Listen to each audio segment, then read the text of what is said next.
Miracles. The comedy never ends. Today, I saw Maurice sitting in the corner, and I'm like, "Who's that beautiful kitten? Is her name Maurice?" And she was looking at me like this, and then she went, I like looked over her shoulder. I'm like, "I'm talking about you." Okay, so I had this idea.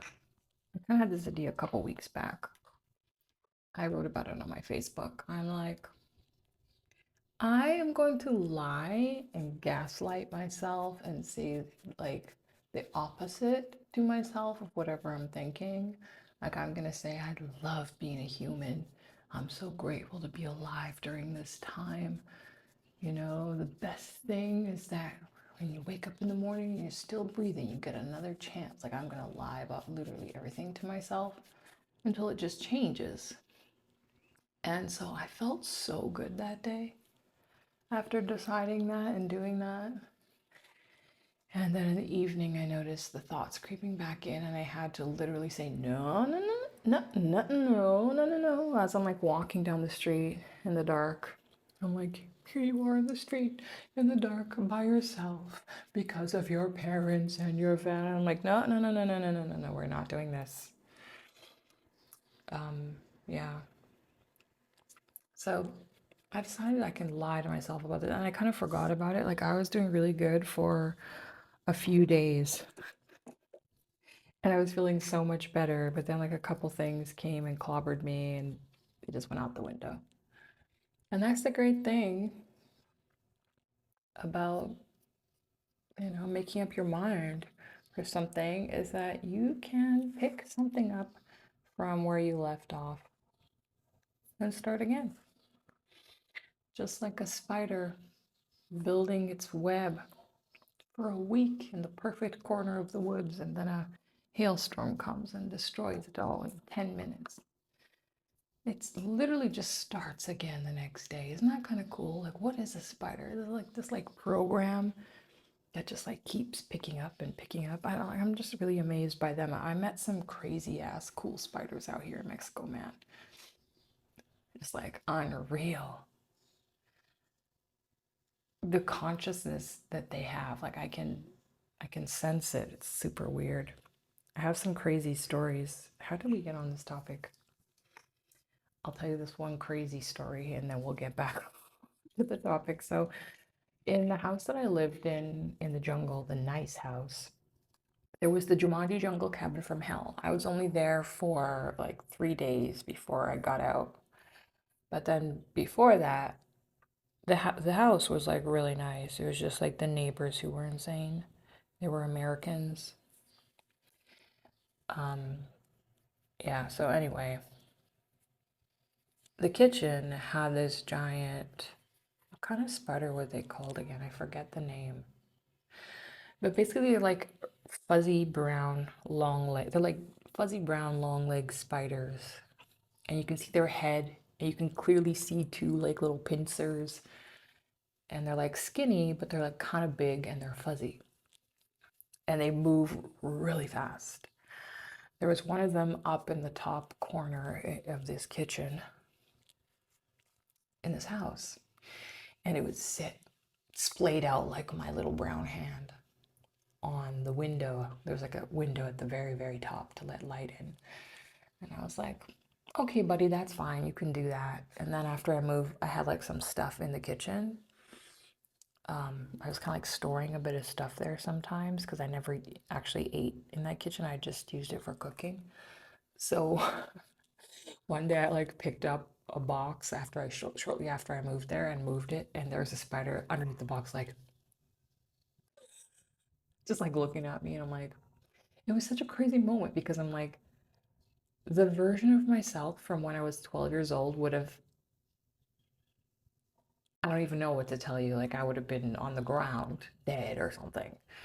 But I was like, it was kind of a comedic moment. I'm like, okay, nice of you to, come in and check out my things. And I was like, well, it's fine. You can look around at my things, but after that, you need to go back up to your spot in the window. You keep your spot in the kitchen, get rid of the bugs for me. This is my space and my spot down here, okay? That's what I told this spider. Next day I come back. There's the spider back on the high window. Awesome. So every day I would come in, that spider would be up there, and there was like no problem. And this went on for like, how long did I actually live there? I think I lived there for 3 months. So this actually went on for like a month and a half, 2 months. Okay.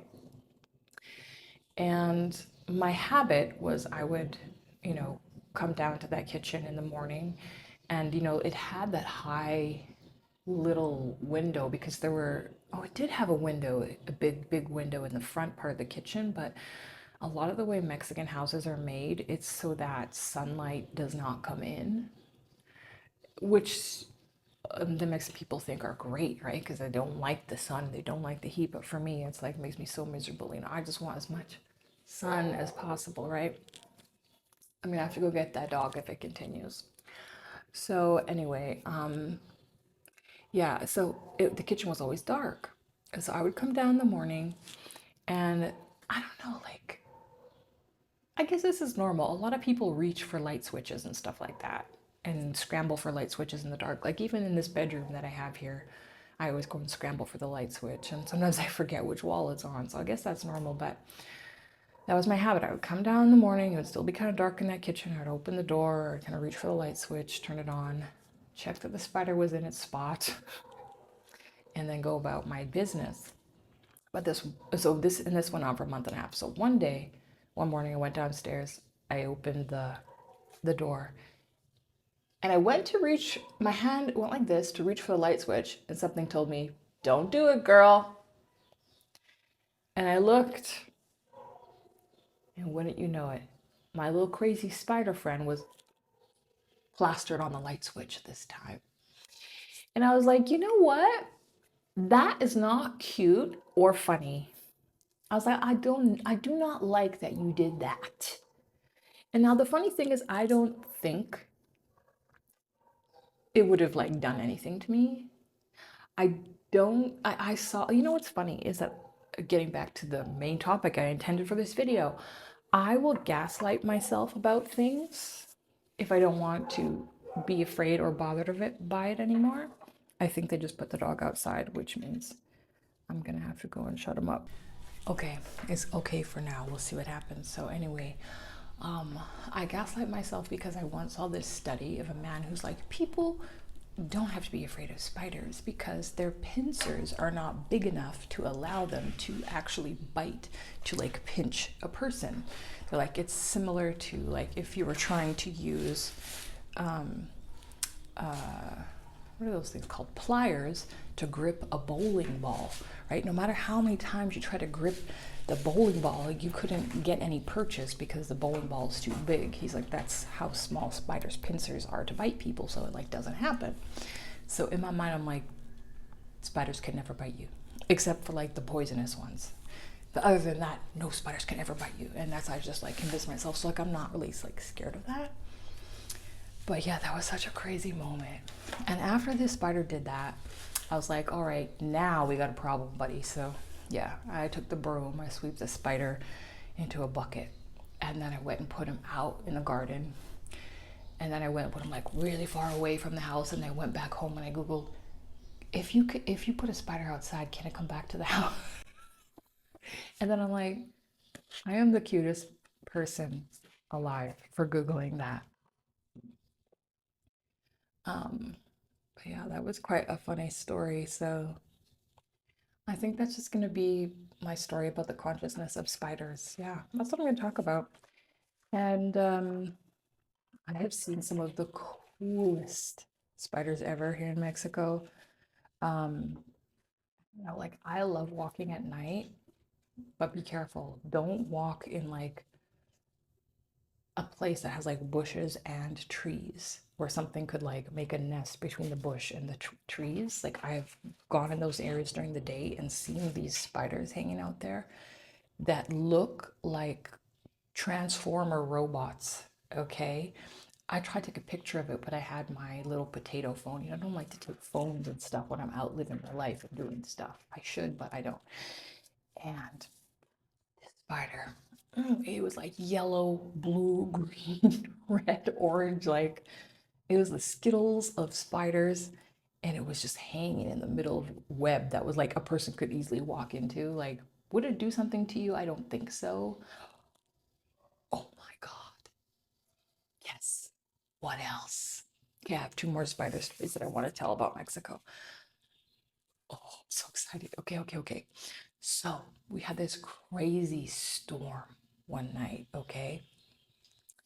And the next day, there were like some branches and twigs and stuff in the backyard of the jungle house. And I went and I noticed this weird silhouette. And I like, it looked like it had like diamond shape and it was like a crab kind of shape and it was small and it had like a, and I was like, what the hell is that? Right? I'm like, this is some kind of spider, but it looks so weird. So I took pictures and I put it on Facebook on this like Identifying Bugs Mexico Facebook. And that's one thing I really, I don't know, like it sounds whatever, but like Mexican people are like real stans. They're like real fans about stuff, whether it's like, I don't know, singers or books or TV shows or whatever. Like if they're into bugs, they're gonna come out of the woodwork and like type for days and like check all the pictures and like click the like button. You know, I love that. You know what I mean? I love that enthusiasm. So I posted this picture, it's weird pictures of this spider, and they're like, yep, that's the ogre face spider. And I was like, what? Ogre face spider. I'm like, because I could only see like the silhouette or whatever, and I'm like, based on, and of course it's in Spanish, so I like put it in a translator, and I'm like, ugh. So then I'm like, do I have the bravery to Google what this looks like? It was scary. I'm gonna admit it was a little bit scary. It was also kind of cool because it reminded me of the ogres from the, is it the Hobbit? Yeah, the Hobbit cartoon. They had the same kind of creepy, crazy ass faces, and I'm like, could the artists have gotten that from nature? I don't know. It was cool, but it was scary.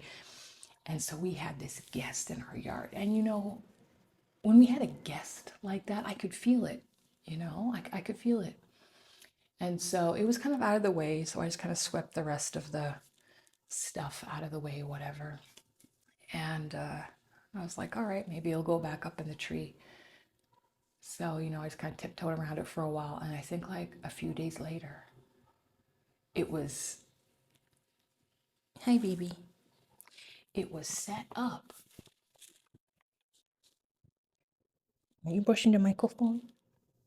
Who's as cute as this? Look, look. Are you my Mexican daughter? ¿Y somos bilingual? Hmm?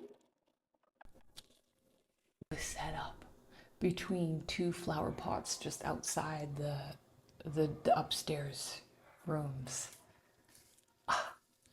So excited. You know, I couldn't see it in the way that it looked in the photos on the internet because I was always kind of like, you know, kind of curled up or like doing its thing.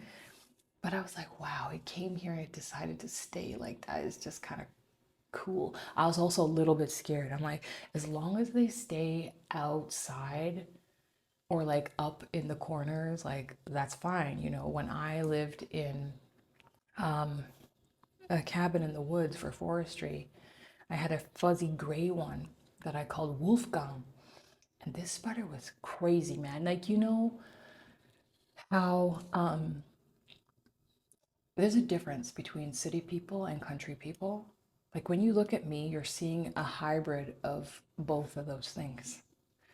You know, like I might seem kind of civilized and normal, but I could go country in a second. And I mean, I could explain to you what that means. There's like so many things that I've done or witnessed that you would not believe. Okay? Let's just leave it at that. But this country spider living in the woods. One time, because I had an electric fly swatter, because sometimes flies would come in the cabin, it was very annoying. So one time I smacked a fly with the electric fly swatter. I didn't get it so good, so it hit like a shelf and it started buzzing around a bit. When I tell you this spider came out of nowhere, jumped on it, and that was the end of it. And I was like, and I saw him. He did not use webs to hunt. This spider was like a literal wolf, the kind that would howl out in the distance. And like the coyotes that would, come around and sniff around and hooting and hollering at night, scaring me. Yeah, it was so cool. So anyway, the ogre faced spider took up residence there. That was great. I also want to I have another spider story, but I'm going to put in a cool story about, I said I could feel that we had a guest and I could feel that there was a new presence in the yard. I had another experience. One night, I went out in the dark, down the stairs, down to the kitchen to go and check on something. I'm not sure. And as I'm fumbling with the keys, kind of in the dark, I feel someone looking at me. You know that feeling? And I turn and I see for the first time in my life, in nature, a praying mantis looking at me. Wow.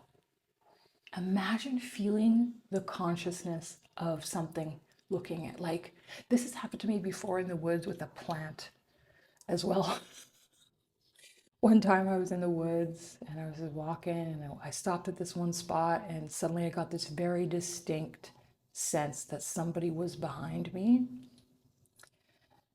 And I actually got really scared because the presence was so strong. And I turned around and there, growing in the ground, was one of the strangest plants I've ever seen in my life that I've never seen before or again in the Canadian wilderness. And it was looking at me. I don't know how else to tell you this, but it was beholding me. It was looking at me. It could have been like an alien that accidentally came across that turned into a plant real quickly. I don't know. It was weird. So anyway, yeah, praying mantis. I was a little bit disappointed because it was small and it was brown. It wasn't like big and green. But yeah, it was a visitor who came to see us, and the mantis went and hung out on the light for a while, on the outdoors light, because that's a good place to hunt. And then it just eventually kind of disappeared. I won't lie, I did think about trying to capture it and put it into a terrarium and observe it and feed it and stuff like that. Maybe have telepathy with it, practice telepathy. Like, where do you come from? What messages do you have for me? I don't know. So anyway, and the final story. Okay, so that same spider I told you, that hunting spider, that big brown spider that looked like my hand. These are like really common in rustic places in Mexico. So when we were staying in the Jumanji Jungle Cabin from Hell, there were a couple of them that had their like spots. And one of them was like, there near the bed, there were two of them. In the kitchen, there was two big ones. In the living room, there was one big one. And I was like, this is a lot, but we're just gonna roll with it. They're gonna catch the bugs for us. Unfortunately, that would not have been possible.